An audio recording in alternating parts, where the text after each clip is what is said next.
السلام عليكم ورحمة الله تعالى وبركاته. في فيديو اليوم غنجيبكم معلومات حصرية على الفنان السوري مجد القاسم وصلة القرابة اللي بينه وبين الإعلامي الشهير السوري فيصل القاسمي.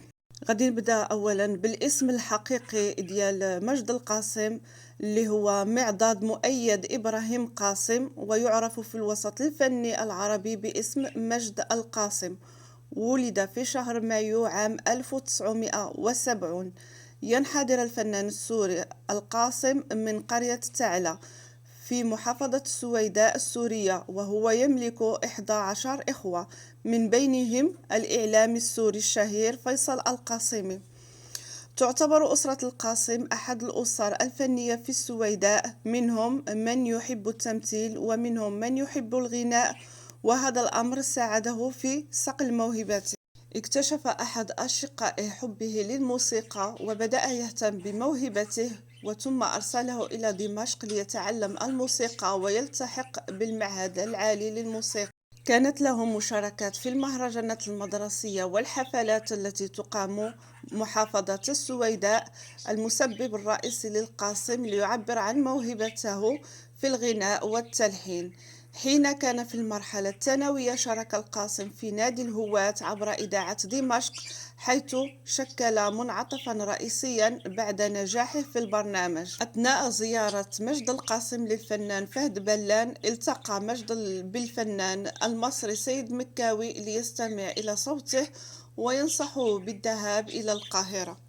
سافر مجد القاسم إلى القاهرة عام 1990 معه $100 فقط، بعد أن شجعه شقيقه الإعلامي فيصل القاسمي من أجل استكمال دراسته الموسيقية. صادف مجد القاسم العديد من المشاكل بعد وصوله إلى القاهرة، أولها ضياع حقيبته وكل ما يملكه في المطار، وكذلك تعرضه للتحقيق. كما تعرض الفنان السوري لبعض الضغوطات في مصر بسبب مواقف وتصريحات شقيقه الإعلامي فيصل القاسمي. قال مجد القاسم في تصريحات سابقة إن هجوم شقيقه على بعض الدول العربية تسبب بمنعه من دخوله هذه الدول، وأضاف أنه تم منعهم من الظهور في وسائل الإعلام المصرية ل5 سنوات، وتم ترحيله من مصر عام 2000 بسبب صلة القرابة التي تجمعه مع فيصل القاسم. حصل الفنان مجد القاسم على لحن من السيد مكاوي بسبب صوته المميز ليقدم أول أغنية في مصر بعنوان طير يا جناح الشوق. أما الانطلاقة الحقيقية للفنان مجد القاسم كانت مع زميلته الفنانة المصرية مي كساب بأغنية غمض عينيك، وبعدها حققت أغانيه انتشارا واسعا في الوسط الفني.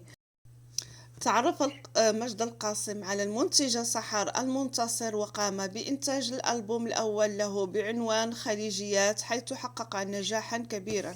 ومن أهم أغاني الفنان السوري مجد القاسم أغنية يا رايق، أغنية قيراط حظ، أغنية بابا، أغنية غمض عينيك، وأغنية نكتة بايخة، أغنية أنت منور.